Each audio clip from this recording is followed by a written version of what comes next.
These were Lady Ebirah's babies as of January 6, so tiny.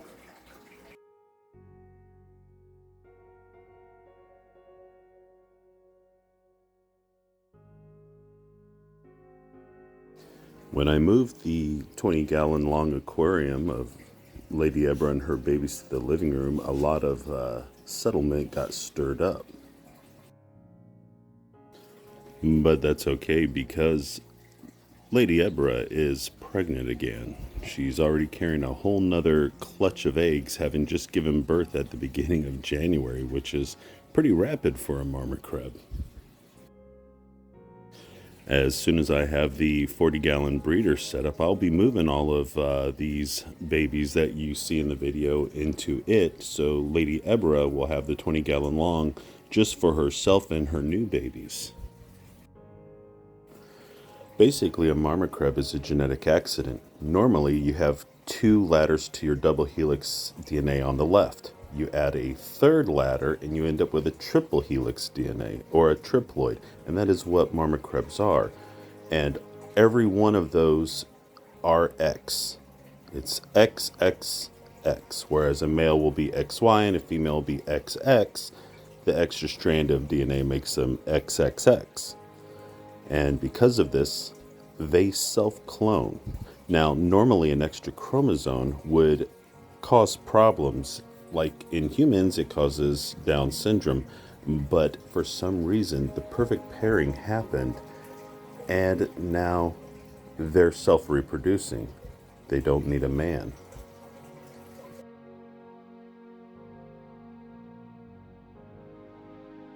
I love grabbing pest snails from my 75-gallon aquarium and throwing them in with the Marmorkrebs.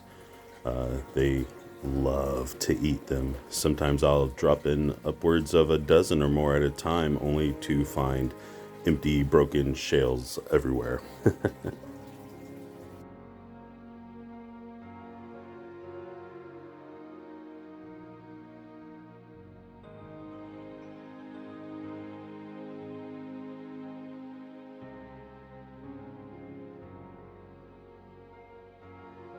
I have wondered if I am feeding them too much. I feed them at least once a day, sometimes twice if I want to see them eat bloodworms again, because it's kind of fun. But they've grown rapidly.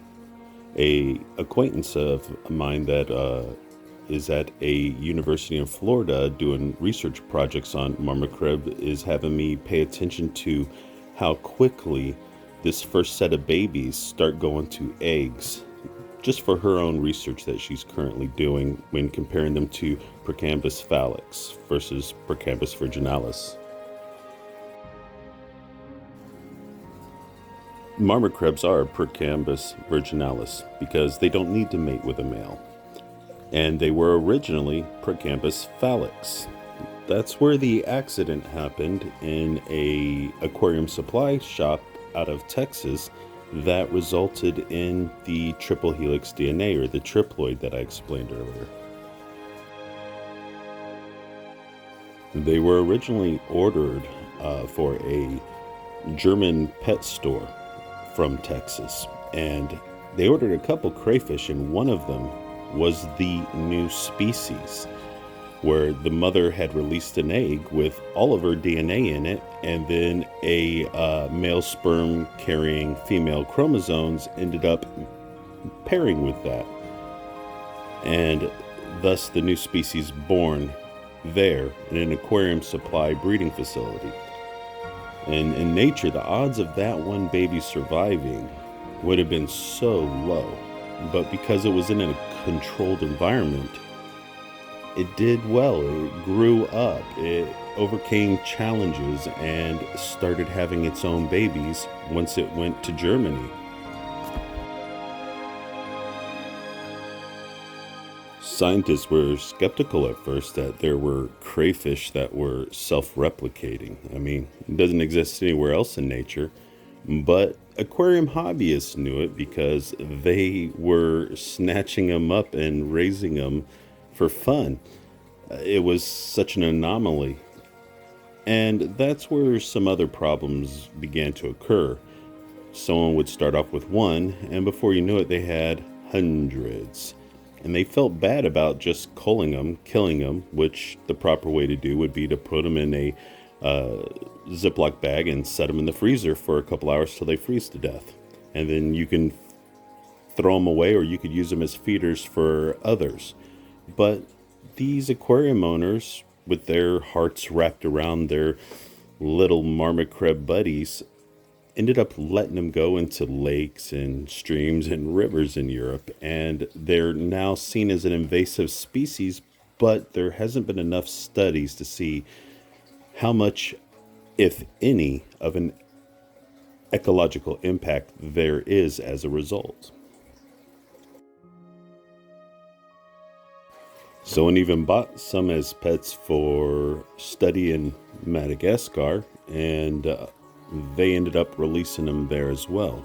In Madagascar, 3 out of 4 people live in absolute poverty. And when they first started finding the Marmorkreb, they said, oh, they won't be good to eat. Look at this dirty water we're finding them in. But Marmorkreb can walk a really long distance over land. And they made it to other water sources, and they started finding them in clean water supplies. And now they see them as a cheap source of protein for their impoverished people. And they haven't really seen much damage to the ecological environment there as a result. Just cheap food that reproduces quickly.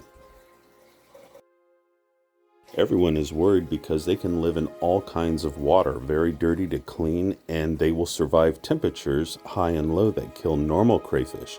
During those extremes, they just stop producing eggs, but when the temperature averages out, they produce eggs again. And they don't need a mate, just one makes a population. Their triploid DNA has definitely given them some very interesting superpowers as a result, being able to adapt to most any environment. They also add more nutrients to the water column than most other crayfish and normal aquarium fish, making them fantastic for aquaponic projects. I also believe that they would be an excellent source of cheap protein for lunar and Martian colonists, as well as a source of nutrients to grow fruits and vegetables, thus limiting the cost of those travels by producing food on site and not having to constantly ship it from Earth. I wonder how I can pitch that idea to Elon Musk.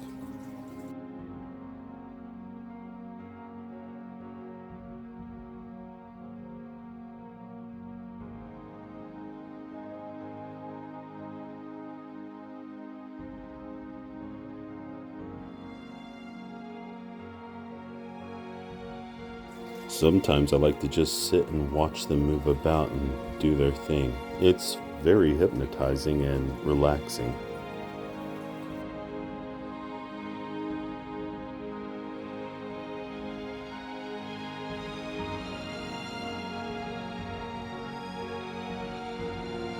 And here's the first image of Lady Ebirah with her second clutch of eggs, being very docile in my hand.